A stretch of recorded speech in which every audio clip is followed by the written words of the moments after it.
Bienvenidos a Los Cancelados de Periodista Digital, nuestro programa de fin de semana. Hoy vamos a hablar sobre un hombre, con un hombre que la verdad que hay que escucharle, hay que leerle y sobre todo hay que reflexionar lo que nos dice y lo que se lee de él.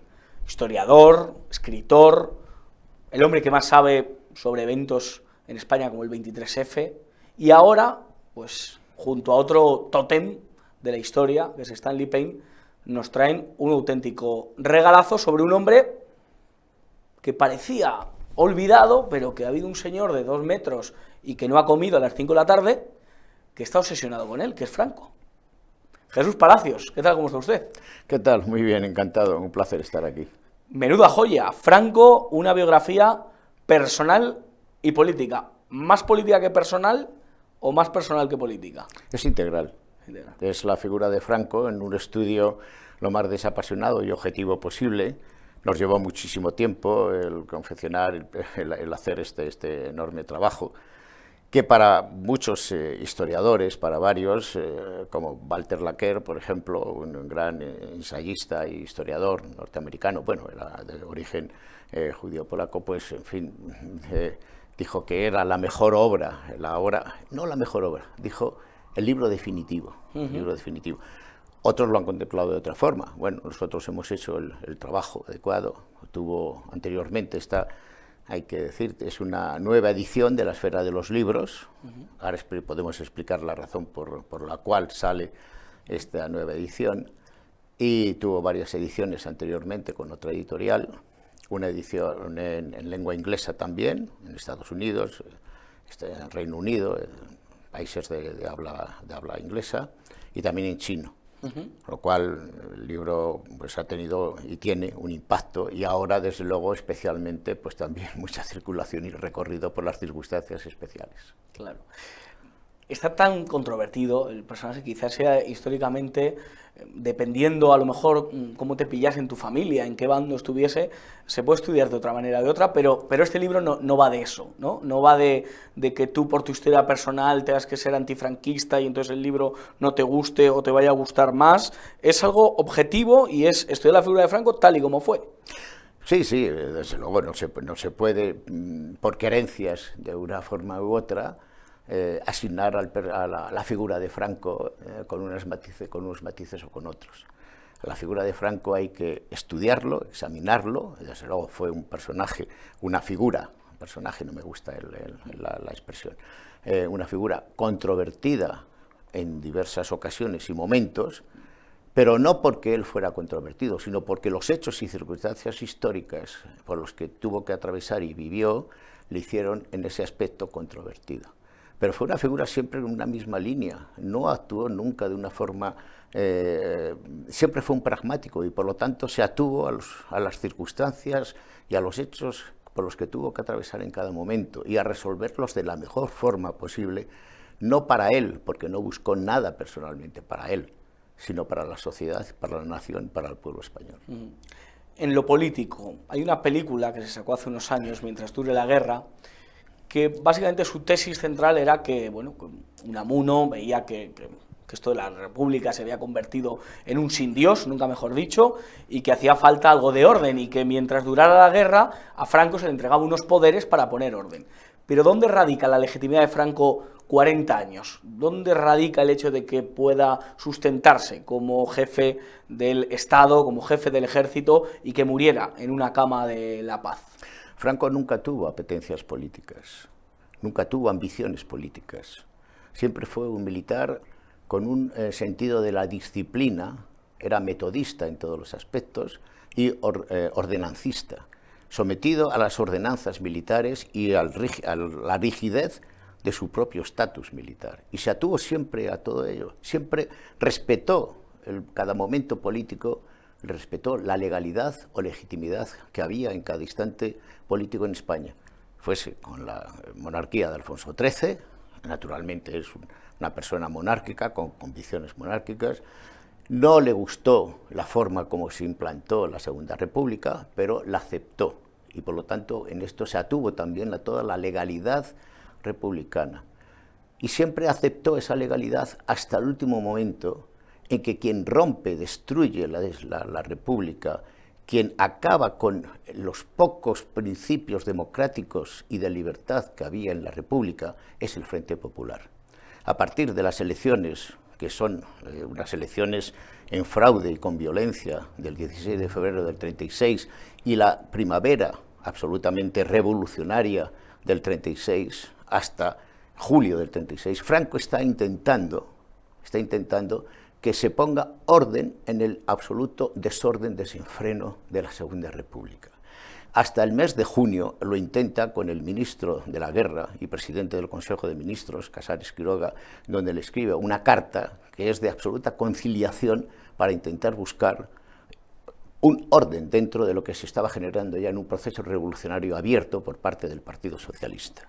Casares Quiroga dice aquello de, si se ha levantado el ejército yo me voy a acostar, creo que esa frase se produce. Sí, bueno, pero Casares Quiroga, esa carta, siquiera, no existe, por lo menos no se conoce una respuesta a esa carta.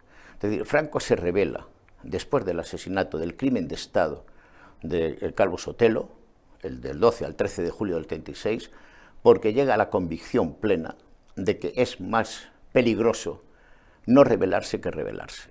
Y cuando se rebela, no se rebela con una cuadrilla de facciosos, como dijo la propaganda, de militares que querían acabar con la libertad de la Segunda República, con la democracia. No existía la democracia en la Segunda República, porque el Frente Popular se encarga, y esto lo tuvo a gala el propio Largo Caballero. La Segunda República, la República no nos interesa, y ni siquiera el concepto de democracia no nos interesa. Nosotros queremos un soviet, un proceso revolucionario a imagen y semejanza de la Unión Soviética.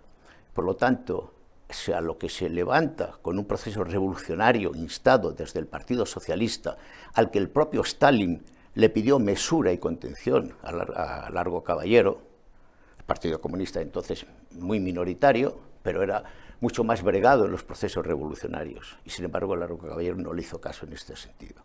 Claro, a un proceso revolucionario se le opuso otro proceso contrarrevolucionario, y ese es el choque, la confrontación que va a dirimirse en la guerra civil absolutamente cruenta y terrible, con todos los procesos que vivimos, pues de masacres, de matanzas, en fin, y esto por parte natural, especialmente del bando del Frente Popular. Pablo Iglesias empezó sus pinitos en televisión diciendo para ser demócrata hay que ser antifranquista. Esta es una frase que se repite bastante. ¿Es real esta frase? No, es que es una butad, como tantas que ha dicho este personaje, sí, en este aspecto, este personaje que tiene tanto de impulso como de ignorancia política, porque es una persona que desconoce los hechos de la historia. Es que el concepto de la democracia, si hoy venimos a hablar de democracia en España después de estos 50 años, tenemos que decir que no vivimos en un sistema ni en un régimen democrático, porque la democracia ha quedado abortada dentro de lo que se denomina el estado de partidos, ha quedado subsumida en un régimen que cada vez está limitando más las libertades individuales, las libertades importantes, la libertad de pensamiento, la libertad de opinión, la libertad de cátedra, precisamente con lo que se ha dado en leyes de tipo de memoria democrática, memoria histórica, memoria democrática, y en perseguir con una verdad única, el principio de la verdad única como el principio orwelliano de quien controla el futuro, controla el pasado, quien controla el presente, controla el futuro. Bueno, en fin, todo esto te lleva a la convicción de que no estamos en un proceso plenamente de libertad.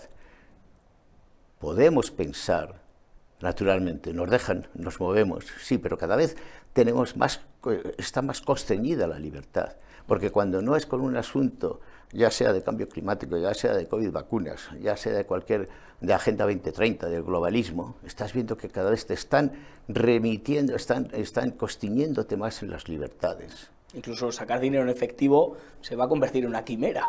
Efectivamente, esos son procesos en los que la limitación, la cancelación de la libertad es por lo que uno tiene que luchar por encima de todo. Bueno, lo que decía Pablo Iglesias, de que para ser demócrata hay que ser antifranquista, eso es una butad y eso es completamente ridículo. ¿Por qué se le elige a Franco caudillo de España creo que es en Cáceres, ¿no? Es lo que se suelen No, en Salamanca. contar. En Salamanca. Bueno, hay un debate, ¿eh? Porque yo he estado en Cáceres y me han explicado que fue en Cáceres, soy de Salamanca y siempre se dice que en aquella finca es donde se le elige. ¿Por qué se le elige a él, caudillo de España? Bueno, porque era la persona que se había distinguido como el mejor militar en la guerra de África, como era la persona que no tenía ambiciones políticas de ningún tipo, y porque sus compañeros de armas, sus camaradas de armas, en el aeródromo de Salamanca, cuando se reúnen 2 veces, a finales de septiembre, en 2 ocasiones, y deciden que si queremos ganar la guerra, hay que escoger que sea Francisco Franco el generalísimo de los ejércitos y el que sea el que nos conduzca a la victoria ante el Frente Popular. Si no hubiese ocurrido eso, es una posiblemente ucronía, pero no sabemos quién hubiese ganado entonces la guerra, porque quien tenía las posibilidades de ganar la guerra era el Frente Popular, no era los sublevados, quien se levanta en una rebelión cívico-militar. Pero poco a poco hay un documento del segundo hombre de la Comiter que la historia nos dice, la propaganda, que los sublevados eran una minoría. Ese documento, de finales de julio del 36, nosotros lo publicamos en el prólogo, lo que dice es que estamos muy confundidos y muy equivocados, lo envía a la Unión Soviética.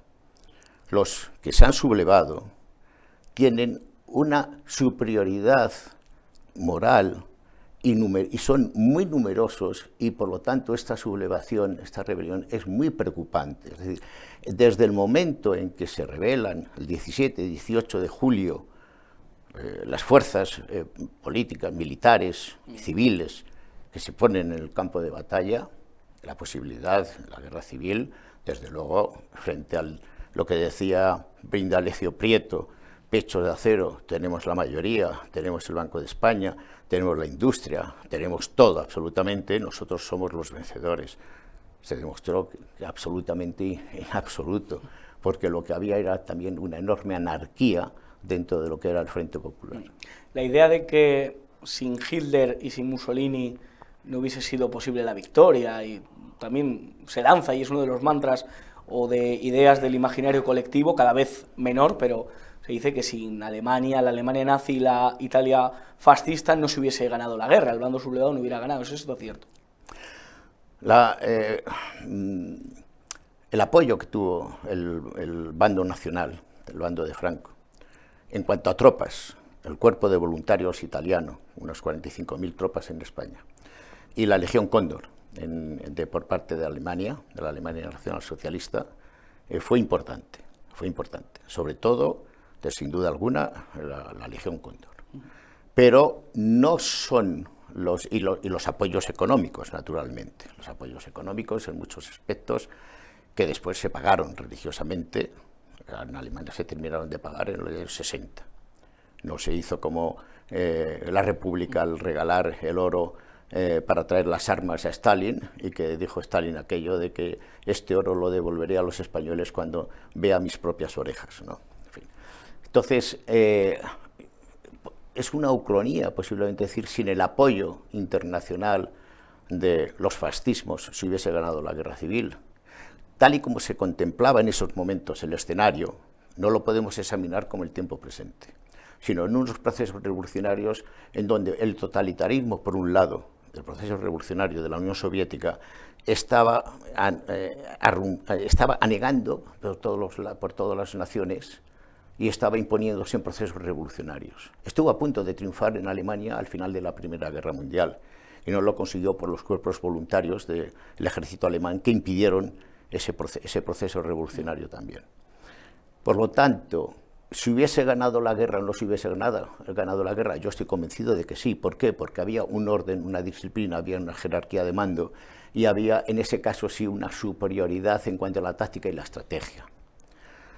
El Frente Popular, aparte de lo que se llama el bando republicano, todas las iniciativas que tuvieron a lo largo de la guerra civil, sin embargo, fracasaron. Incluso el último ensayo que hicieron, que fue la batalla del Ebro, la gran batalla del Ebro, termina con un fracaso también absolutamente estrepitoso, que hace lo que decline y derive el final ya de la guerra civil, y que pasamos ya a enero-febrero del 39, y el colapso ya del Ejército Rojo, del Frente Popular. Si de algo se habla también mucho es de la muerte de los intelectuales durante la guerra o la posguerra. ¿Qué grado de responsabilidad tuvo Franco, por ejemplo, en el asesinato de Lorca, la muerte de Miguel Hernández, la muerte en el exilio de Machado? ¿Qué grado de responsabilidad pudo tener Franco? En la muerte de Lorca, absolutamente ninguna. Y está muy controvertido ese asesinato, esa ejecución, ese crimen. Porque las últimas investigaciones, pese a lo que ha intentado un propagandista como Jack Wilson, es que Lorca, si fue asesinado, fue por cuestiones de venganza personal. Intervinieron mucho menos las cuestiones políticas. O morales, sexuales, ¿no? Pero cuestiones personales, locales. Afrentas familiares, cuitas. Locales de la zona de Granada, donde hay que situarse en ese momento. Sobre Machado él no interviene, ni tiene absolutamente. Machado decide uno de los dos, porque el otro se quedó en el bando nacional. Pero Antonio Machado decide irse al exilio porque estaba identificado. Sin embargo, Hernández no. Miguel Hernández estuvo en el frente de batalla y estuvo en el santuario de Santa María de la Cabeza, como un también propagandista, poeta, y moralmente induciendo a que aquella resistencia del capitán Cortés cesara, y cesara ya con aquellas familias que se habían allí metido en el santuario de la Cabeza en Jaén, con 1000 y pico personas allí que resistieron de una forma absolutamente heroica. 7 u 8 meses estuvieron resistiendo con unas fuerzas insultantemente superiores a lo que, porque no tenían prácticamente ningún apoyo, porque no podían llegarles de otra forma los apoyos en ese momento, del inicio de la guerra. Por lo tanto, la mayor parte de los intelectuales, que esto es otra cuestión de propaganda, están en el bando nacional, no están en el Frente Popular. ¿Qué ejemplos podemos dar? Podemos dar los ejemplos de Gregorio Marañón, los padres de la República, Ayala, Gregorio Marañón, en fin, estos están en el bando nacional.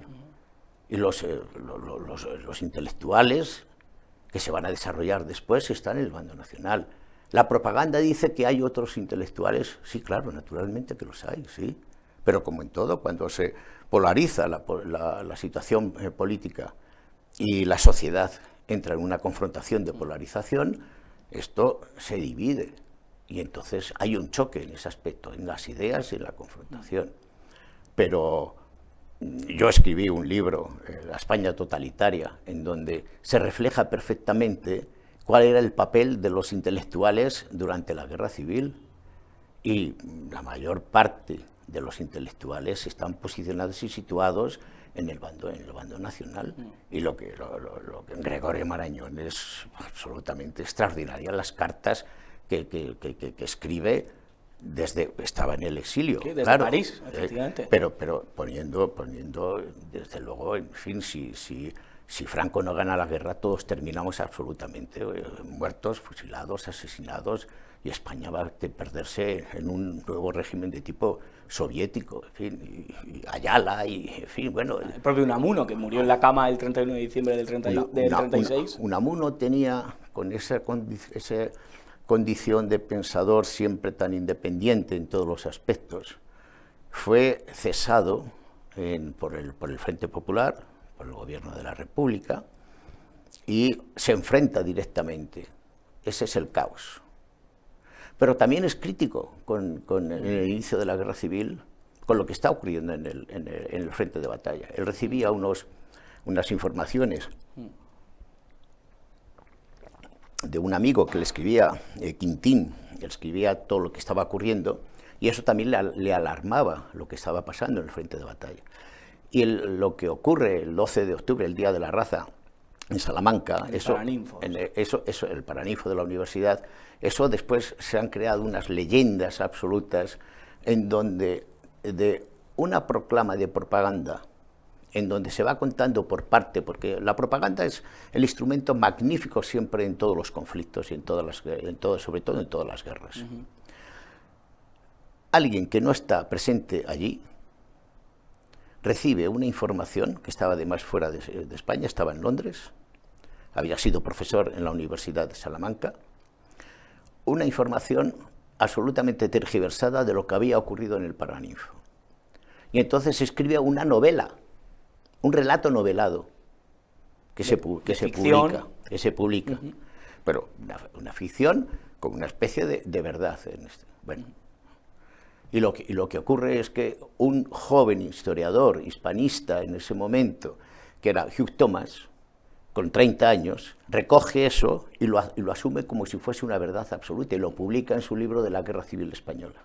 Y a partir de ahí empieza la deriva de algo que es absolutamente falso. Llega hasta los colegios. La confrontación entre Millán Astray y Unamuno no es como se ha contado ni relatado. Ni hubo esas posiciones, ni hubo esa confrontación, ni las pistolas a punto de salir, en fin. Todo esto forma parte de lo que ha sido después la propaganda para intentar, bueno, si no la ganamos de una forma, la ganamos de otra, y entonces completamente lo tenemos que tergiversar de todas las maneras. Hay estudios muy claros, que hay un especialista en la Universidad de Salamanca, un bibliotecario, ha publicado absolutamente todo lo relacionado con ese asunto y es clarividente poder leerlo para encontrarte todas las mentiras que se han ido vertiendo a lo largo de todo ese... en fin, es una mentira más. Hace poco yo también, una película que se hizo, Unamuno fue asesinado por los falangistas. Sí. Bueno, en fin, pero es que...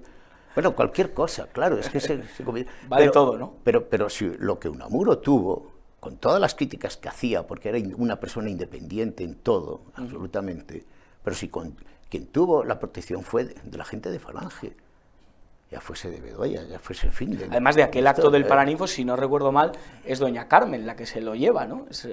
Cogido del brazo. Efectivamente. O sea que, y además, el propio Millán Astray le dice, en fin, coja del brazo y después a la salida se saludan. No es tan una dialéctica de confrontación, sí, pero no es ni mucho menos eso de venceréis pero no convenceréis. No existe, no es esa frase, venceréis pero no convenceréis. Todo eso se ha tergiversado. Y ha llegado hasta los colegios. También hay una teoría de la conspiración que se mueve por ahí, que es la de Franco acabando con sus rivales, posibles rivales políticos o en la, digamos, en la cabeza del gobierno de España, que podría ser el asesinato de Mola, que el avión de Mola lo controlase él de alguna manera, el asesinato de José Antonio, que él miró para otro lado para acabar con él. ¿Esto es real? ¿Franco se quita a los rivales políticos? No. Absolutamente. Claro que no. El accidente del general Mola, que es el que estaba previsto, que fuese quien encabezase la rebelión cívico-militar, el avión del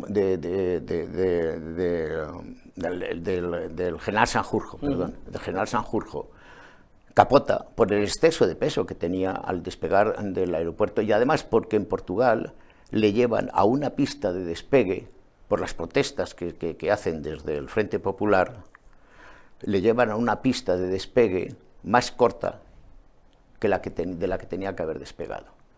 El piloto es un Ansaldo, tradicionalista, carlista, coronel Ansaldo, era un hombre muy bregado en los aviones, un héroe. No hay, desde luego, ninguna... Franco lo que estaba, como mucho, es intentando pasar las tropas desde África para España con unos viejos aviones, Junker y otras, en fin, cruzar el estrecho con los escasos pertrechos que tenía. No hay en absoluto. En la ejecución asesinato de José Antonio Primo de Rivera, que es una venganza del Frente Popular absolutamente, porque había que eliminar, anular a los líderes políticos de lo que consideraban los elementos facciosos, fascistas y demás, Franco hace lo posible también, pero las condiciones en ese instante, estamos hablando del otoño de 1936, asumiendo, como había asumido el 1 de octubre Franco, la jefatura plena de los ejércitos y la jefatura del Estado también, era muy complicada y era muy difícil y no se podía llegar a todos los... Franco intentó que se llevara a cabo una liberación de José Antonio y se ofrecieron muchas posibilidades para llevarlo a cabo, pero no se consiguió. Pero que a Franco después se hace también, bueno, claro, se libró de José Antonio porque José Antonio le hubiese complicado la vida políticamente a Franco. Es cierto que durante la República José Antonio y Franco no tenían una afinidad plena. José Antonio en 1934 le pide que se pronuncie sobre lo que está ocurriendo en España con el proceso en Asturias y en... Sin embargo, naturalmente que Franco actúa porque era jefe del Estado. Y salva la República. En ese momento es el salvador de la República, él, con un golpe de Estado de los socialistas y de los anarquistas y lo que proclaman en Cataluña la República de Cataluña. Bueno, naturalmente, pero eso no quiere decir, yo lo he hablado muchísimas veces con la persona que estuvo, bueno, con el cuñado de Franco, con Ramón Serrano Súñer. ¿Había una diferencia intelectual, cultural y demás entre José Antonio y Franco? Sí. ¿Eso quiere decir que Franco fuera un ignorante? No. Era una persona muy preparada, muy versada, muy leída, escribía sus propios discursos, sus propias cartas, en fin, era una persona absolutamente en ese sentido que no... Franco no tiene nada que ver, ni ninguna decisión para liberarse de enemigos políticos, nada. Lo del accidente de Mola es otra cuestión. Mola no era un inconveniente para Franco. Ni siquiera Mola se proclama como era el director inicialmente de la rebelión a la que se suma después Franco. Pero el primero que dice que tiene que ser Franco, con Cabanillas, con todos los generales, es Mola. No tenía apetencias políticas, ni Mola tampoco tenía posibilidades de llevar a ser, digamos, el mito y el líder en lo que se va a convertir Franco a partir del 1 de octubre de 1936. ¿Y por qué se llega a eso? Por las condiciones personales de Franco y por su falta de apetencias y de ambiciones políticas. Todo eso son las circunstancias lo que le llegan a él. No son una decisión para buscarlas. La acusación en la posguerra, de la que bueno, pues el gobierno bebe, vive y proclama, que es la de genocida. ¿Llamar a Franco genocida es un término riguroso históricamente? Por supuesto que no, es otra falsedad, absolutamente. Y esto, si hablamos de propaganda, podemos hablar de lo que se quiera, porque la propaganda es una cosa, pero los hechos veraces, con certeza, son otros. Si hay que hablar de genocidio en algunos aspectos y sentidos, los cometió el Frente Popular. Y los cometió con las 313 checas que se instalaron no solamente en Madrid, en Barcelona, en Cataluña, en muchos otros sitios, en donde se mataba de una forma absolutamente despiadada y se asesinaba despojando a tiras a la gente. ¿Ser católico era un peligro? Ser católico era tener ese estigma de ser católico, dicho así, era inmediatamente para ser fusilado.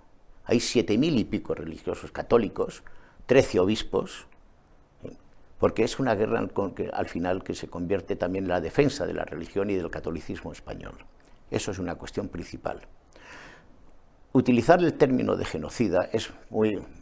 para Cuellos, pues se podía poner como referente de quién hace una matanza masiva en Paracuellos del Jarama, en lo que se supone que son unas sacas de transporte de presos de las diferentes cárceles de Madrid para llevarlos hacia Valencia, hacia el este.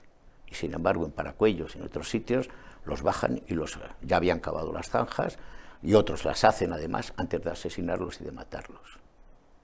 Eso después ni siquiera durante el régimen de Franco, se estuvo presentando la matanza de Paracuellos como una afrenta a quienes habían sido derrotados. No se habló durante el régimen de Franco, ni a las familias, ni a los hijos, nadie se les decía con odio y con rencor lo que hemos vivido después, en 20 y tantos años, 30 años después, con las leyes de memorias, sobre lo que ha ocurrido en la España de la Guerra Civil o durante el régimen de Franco. Hay un estudio, y esto es lo capital y lo principal, cuando se ha dicho, como el Pol Pot, 120.000 asesinados, ajusticiados. Bueno, hay un estudio serio, riguroso, el mejor. ¿Se han hecho muchos? Sí, claro, se han hecho muchos. Sala Larrazábal, hay muchos estudios, incluso por parte de la izquierda, estudios de varios autores, sobre el número de víctimas de la posguerra. Vamos a hablar de la posguerra. El mejor estudio que se ha hecho es de un investigador, un estudioso, Miguel Platón, publicado La represión en la posguerra, y de las cifras reales, viendo las causas generales en los archivos militares, en Salamanca, en Madrid y en otros sitios, es que se establecieron más o menos en el orden de unas 28.000 causas para ser sometidos a ejecución. De esas causas, Franco dictó o eximió, indultó prácticamente el 50%, y las ejecuciones por motivos no políticos, sino de violencia, de asesinatos y de muertes, algunos sí, en todo caso, digamos que políticos, es del orden de los 14 y 15.000. Esas son las cifras reales. Y todos como condición arrastrándose de que es una guerra en la que se ha asesinado en la retaguardia más que en el frente. Y que hay muchas causas, después, señalamiento, fulano mató.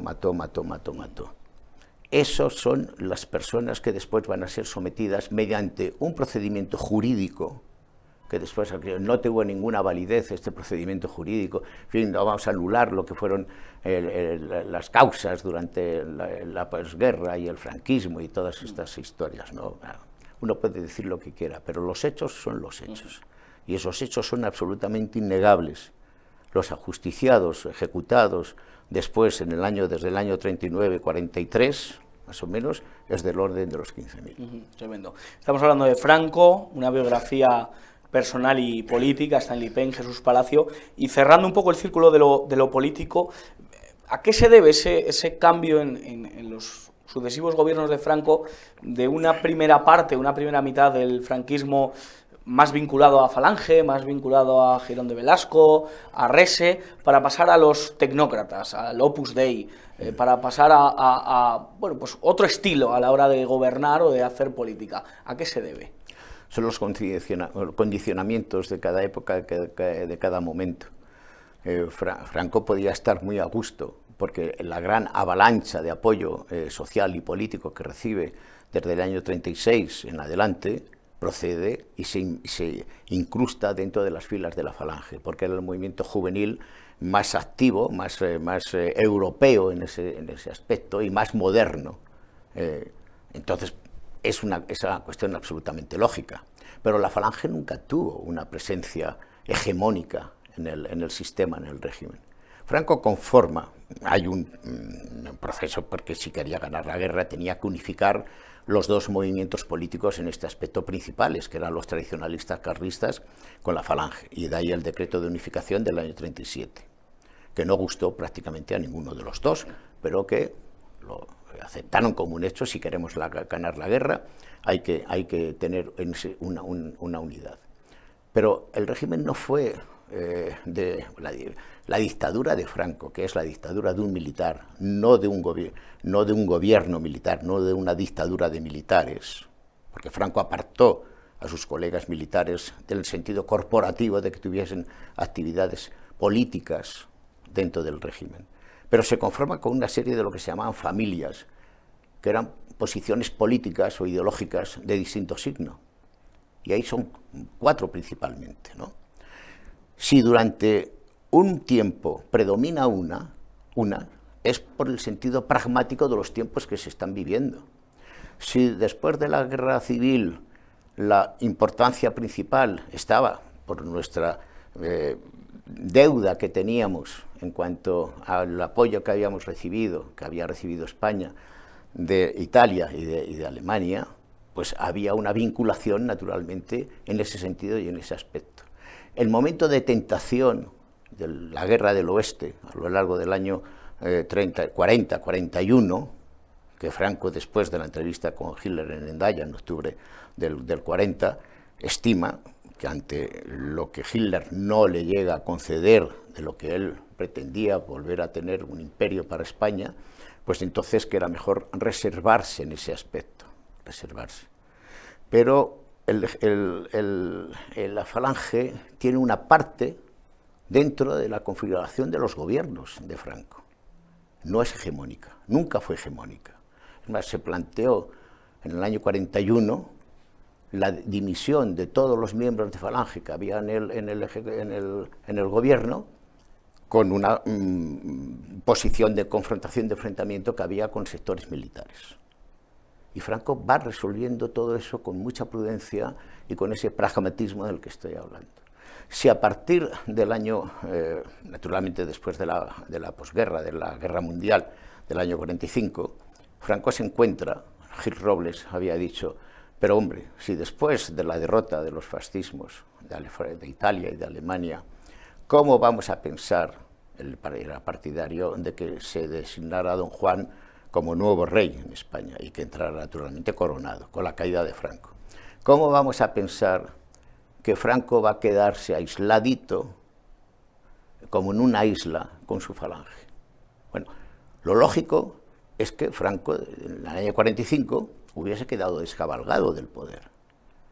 La derrota es absoluta.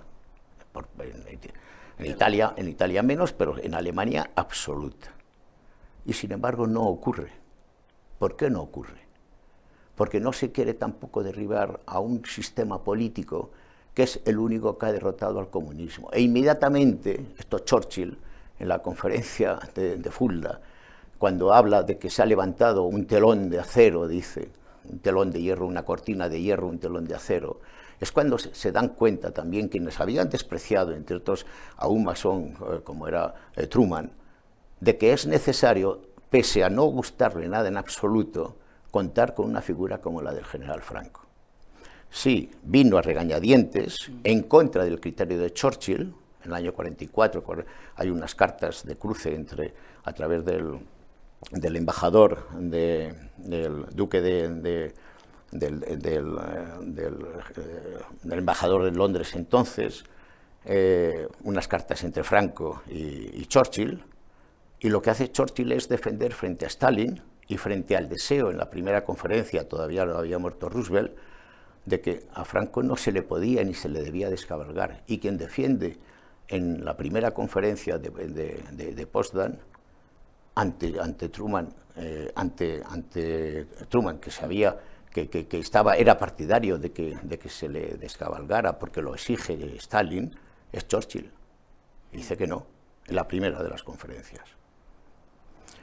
Es verdad que después pasa un momento complicado y muy duro, dice, con el aislamiento y con el bloqueo. Sí, el Vaticano, Argentina, Irlanda, bueno, hay, en fin, algunas naciones en ese aspecto. Pero con el aislamiento y la condena, pero no con el bloqueo. España no estuvo bloqueada, no estuvo jamás bloqueada. La situación de Cuba o de y los norteamericanos se dan cuenta de que hay que contar con España y con su régimen, de que no hay que pisotearlo y que desde luego no hay que acabar con él. Y de ahí viene, después del inicio de la guerra en Corea, en el año 50, en el año 53, el acuerdo, los pactos con el establecimiento de las bases aquí. Y en el año 55, quien insta y quien exige que España ingrese en la ONU, es decir, se va internacionalizando y presentando internacional con toda esa condena internacional que había de la socialdemocracia imperante entonces en el resto de Europa, España, e ingresa en la ONU. Y a partir de ahí, naturalmente, hay un cambio de recuperación extraordinario a final de los años 50 y el gran desarrollo durante las décadas de los años 60-70, hasta colocar a España en unas posiciones extraordinarias. ¿Hay razones históricas para que alguien que haya vivido el régimen, o un joven que su abuelo o su padre le haya hablado del régimen, diga aquello de con Franco se vivía mejor, o echamos de menos a Franco, había más libertades con Franco que ahora? Esa pregunta la responden dos personas de la izquierda significadas, como son Manuela Carmena y Francisca Paca Sauquillo, que recientemente, hablando sobre la vivienda y sobre los propietarios y sobre la seguridad y sobre cómo se vivía en la época de Franco, han respondido que se vivía entonces en esa época muchísimo mejor. Y con eso punto, con eso punto. No es nostalgia, pero si se quiere hacer un análisis comparativo de lo que han sido estos 50 años sin Franco, pero con más Franco que nunca, entonces hay que analizar qué es lo que había en la época de Franco, qué es lo que se llevó a cabo en el desarrollo tan extraordinario de procesos industrial, de creación de propietarios, de llevar a cabo más de 4 millones de viviendas en donde la gente se hizo propietaria, se abandonó el proletariado por el propietario. Eso es absolutamente innegable. La política social, el régimen, inspirada durante 17 años por José Antonio Girón, es absolutamente innegable. La protección al trabajador, en todos los aspectos, todos los escudos que se fueron creando a través de leyes y de normativas, y después, otra cosa que no ha derogado, ni lo derogó el inicio de la transición, ni lo han sido capaces de derogarlo los gobiernos socialistas. Se establecieron 2 pagas, la paga de julio y la paga de diciembre, que ahora se ha pasado a paga de junio y paga de diciembre también, y la paga extraordinaria de beneficios de las empresas, que era el 10% de las empresas. Es decir, hay una política social que con lo que dicen del gobierno, de los gobiernos socialistas, que lo que hacen es la protección, no, lo que hacen es ganarse el concurso de gente para tener una sucursal de dependencia, no de independencia. Es muy diferente. Totalmente. Y vamos al lado más personal de Franco. Perdona la pregunta, pero ¿Franco tenía sentido del humor? Aunque parezca mentira, pero por lo que hemos leído de documentos personales de familia y de quienes han vivido con él, yo tuve mucha vinculación y relación con el médico de Franco, con el doctor Vicente Gil, con Vicentón. Franco se reía muchísimo y tenía mucho sentido del humor. Y lo que demandaba siempre, por ejemplo, de Vicente Gil y de otras personas que se acercaban y de su familia, es que le contaran todos los chismes, los chistes, incluso de los que se decían y se ponían sobre él, y eso le hacía mucha gracia, se reía, al fin, sí tenía sentido del humor. Sí. ¿Fue buen padre? Absolutamente, absolutamente, eso es innegable. Tuvimos la fortuna, el profesor Pen y yo, de contar con el testimonio de la hija de Franco, de Carmen Franco, la duquesa de Franco, y desde luego fue en ese aspecto, por encima de todo, padre. Durante un tiempo, el tiempo de la guerra, naturalmente, tenía que asistir en el frente, y eso pues dejaba las funciones a su mujer, a Carmen Polo. Pero fue un padre absolutamente, un padre en todos los aspectos. ¿Le gustaba el fútbol, los toros, la caza? ¿Qué es lo que le gustaba en su tiempo libre? Sí, sí, y pintar. Y pintar. Sí, sí, sí, y la pesca. La pesca. La pesca fue una de las grandes aficiones que tuvo, la caza, sí, sí. Y, en fin, esto era una persona, como se podría decir, un militar de clase media. Se cuenta, esto es un detalle bastante íntimo, pero todo el mundo lo dice, aquello de que le faltaba un testículo. ¿Esto es verdad? Sí, como que la hija no era suya tampoco, y en fin, y otras cosas de esto, en fin, esto forma parte de que salgan muchos verificadores de estos aquí, de muchas agencias aquí, Neutral, Reuters, EFE o no sé qué, a decir todo esto es falso, esto es no sé fake, esto no sé qué, en fin, esto. Y vamos a concluir con la idea de este libro, añadiéndole un prólogo concreto, también 50 años con este aniversario, con ese plan del gobierno de los 100 actos que creo que se ha quedado en 1. ¿Por qué cree que no ha tenido éxito esto de los 100 actos, o 50, o 150, yo no sé cuántos actos que llegan a hacer? Bueno, entre otras cosas, la edición, la nueva edición de este volumen es a causa de Pedro Sánchez y de su política grandilocuente, absolutamente, en fin, de una persona que es un psicópata dictador derivado a tirano, pues como su obsesión es Franco, porque es el leitmotiv que le ha dado todo tipo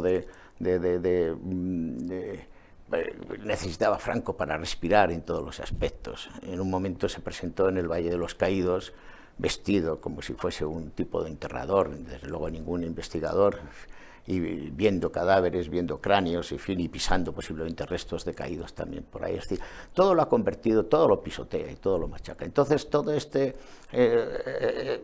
vamos a declarar el año 25, por ser el 50 aniversario, 100 actos, y dotado con dinero público. Bueno, pues todo eso se le ha vuelto como un boomerang tremendo, terrible, porque lo que ha habido es una proliferación de libros, de documentos, de investigación, de nuevos trabajos. De chavales cantando el cara al sol en su instituto. Bueno, y de libros que lo que hacen es lo contrario de lo que se perseguía, que es el interés por quien han ocultado lo que fue la figura, la personalidad de Franco. La derecha también lo ha hecho, ¿eh? Esto en el prólogo lo explicamos muy bien y lo decimos. ¿Por qué ha ocurrido todo esto? Todo esto ocurre, y no me quiero extender mucho si estamos terminando. Lo que se hace en el inicio de la transición es un pacto político, y la reconciliación que se lleva a cabo es una reconciliación política entre los grupos y partidos políticos del exilio con los que había reformistas o incluso opositores de Franco dentro de aquí, del espacio del régimen de Franco. Con las dos leyes de amnistía del año 76 y 77, lo que se hace es decía Marcelino Camacho cuando presentó la ley de amnistía en octubre del 77, con esto nos reconciliamos políticamente. Sí, se reconciliaron la clase política. Los españoles se habían reconciliado masivamente en los años 60. No había afrentas en la sociedad española en ese tiempo. Y durante los primeros 15 años todo eso más o menos funcionó. Pero cuando el Partido Socialista, que se pensó con la venida de Felipe González, la nueva socialdemocracia, que es una operación del Servicio de Inteligencia creado por Carrero Blanco del SECET, para que en los congresos del 72 en Toulouse y el 74 en Surens, una nueva ejecutiva de gente joven que no había tenido vinculación con la guerra civil, apartara a Rodolfo Llopis y que se implantara en el Partido Socialista con una nueva cara, una nueva imagen. Eso funcionó durante unos años, hasta que en el año 93 Felipe González ve que va a perder las elecciones y entonces trae de nuevo el fantasma de Franco en la frente al Partido Popular, diciéndole, si se vota al Partido Popular, es el retorno de Franco nuevamente. Ese estigma es lo que ha conducido al Partido Popular a ser reo de la política, de esa superioridad moral que se arropa el Partido Socialista y que le llevó incluso a Aznar en 2002 con mayoría absoluta a hacer una condena del franquismo. Y después, con las leyes de memoria histórica de Zapatero de 2007 y 2022 de Pedro Sánchez, la ley de memoria democrática, ha sido llevar bajo ese estigma al Partido Popular a meterlo en un embudo en donde tienes que estar con esto y no te puedes poner, precisamente por eso, por el estigma y por decir, yo si me opongo al debate de las ideas, a la confrontación, choco con todas estas cuestiones, me van a decir que procedes del franquismo. Y por lo tanto me callo o incluso transijo con todo eso. Y el ejemplo fue de Rajoy. Cuando Rajoy llega al poder, trae como uno de los principios principales, uno de los asuntos principales es la derogación de la ley de memoria histórica. Y dijo, eso no hay que tocarlo.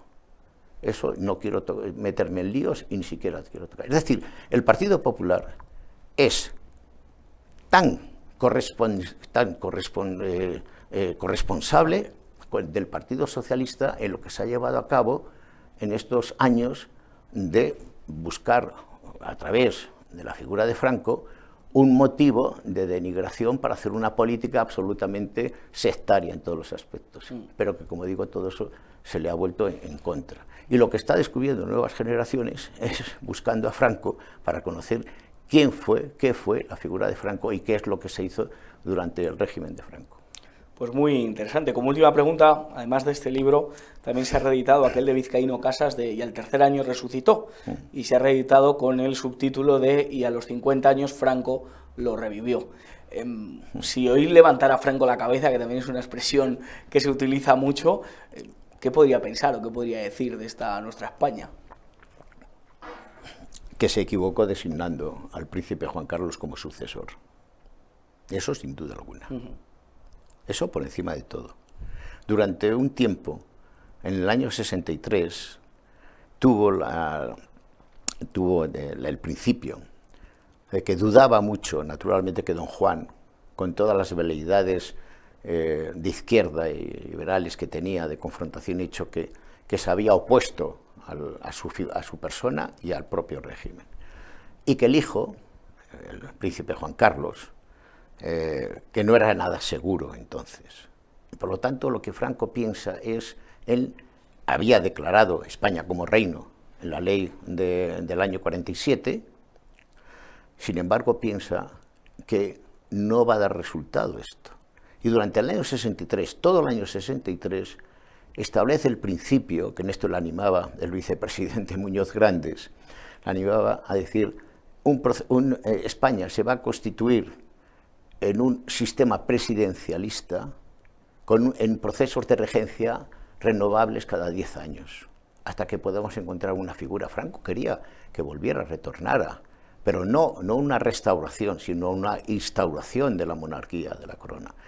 Pensó que con el cambio, la adaptación del príncipe Juan Carlos, lo que hizo fue absolutamente engañarlo en todos los aspectos, en el sentido de que se presentaba como no iba a ser un continuador ni un continuista, porque no podía serlo, porque el régimen de Franco era absolutamente personal, y porque una vez fenecido Franco, que esto se lo dirigió José Antonio Girón en una carta, en 1956 le escribe una carta manuscrita, de la que ni el propio Girón tenía copia, y yo la encontré en el archivo personal de Franco, una carta en 20 folios, dirigida, cuando vuestra excelencia fallezca, muera, cuando ya no esté aquí, el régimen ya no existirá. ¿Qué es lo que le insta después a Franco? A crear las leyes posibles, constitucionalizar el régimen. Bueno, lo que hubiera hecho ante esta cuestión es, con Juan Carlos, naturalmente, se equivocó. ¿En qué aspecto? Porque lo que hace Juan Carlos cuando llega al poder no es que vaya a cambiar absolutamente. Franco pensaba que había que cambiar muchos aspectos, pero no la estructura misma del sistema, porque había que derivarlo, sí, hacia un procedimiento de participación cívico-social, incluso con representaciones políticas, pero manteniendo la propia estructura del sistema. Y lo que se hace es romper absolutamente todo para algo muy peligroso, que es lo que estamos viviendo ahora, y que durante un principio, un punto de inflexión a los pocos años, que fue el 23 de febrero de 1981, que se intentó corregir, que es crear una España plurinacional. Eso es la Constitución. La Constitución del 78 nos ha dado una España plurinacional. No lo inventó Zapatero cuando dijo España es un Estado plurinacional. No, está en la Constitución, con las comunidades autónomas y las autonomías, que de hecho prácticamente se constituye en una confederación o camino hacia la confederación. Por lo tanto, lo que se ha hecho ha sido un fracaso en un desarrollo político que debió de ser con todo éxito, porque tenía todos los elementos necesarios, suficientes, para que tras la muerte de Franco, el óbito de Franco, España entrara en un desarrollo político a la imagen y manera del resto de Europa, de los países democráticos, liberales, sin necesidad de llevar a cabo todo esto. Y lo que hemos llegado a cabo, en lo que nos hemos encontrado, es con un Estado fallido en donde la confrontación de las libertades choca con lo que se define y se dice de democracia, en donde ese principio de democracia no existe, en cuanto que han desaparecido lo que son el vértice de los tres poderes, al quedar sido asumidos por el Ejecutivo principalmente. Sobre todo por aquella última voluntad que se cuenta que Franco le dice a Juan Carlos: Majestad, preserve la unidad de España, ¿no? Eso poco antes de morir, muy pocos días antes, sabiendo ya que el príncipe iba a transformar, ya era jefe de Estado en funciones, que iba a transformar absolutamente todo, le pidió: Alteza, lo último que os pido por encima de todo es que mantengáis la unidad de España, la unidad nacional. pues Sí. estamos en 2025 y la nación está en peligro. Jesús Palacios, muchísimas gracias. Franco, Stanley Payne, Jesús Palacios, editorial Esfera de los Libros, lo encuentra usted en cualquier librería y también en internet. Muchísimas gracias por estar con nosotros. Ha sido un placer, gracias. Y como siempre acabo dándole las gracias a Izan Gómez, que ha estado en el apartado técnico. Como siempre les digo, que no se lo cuenten porque ya se lo contamos nosotros. Alejen a los niños del televisor y aléjenles de este gobierno. Que Dios les bendiga.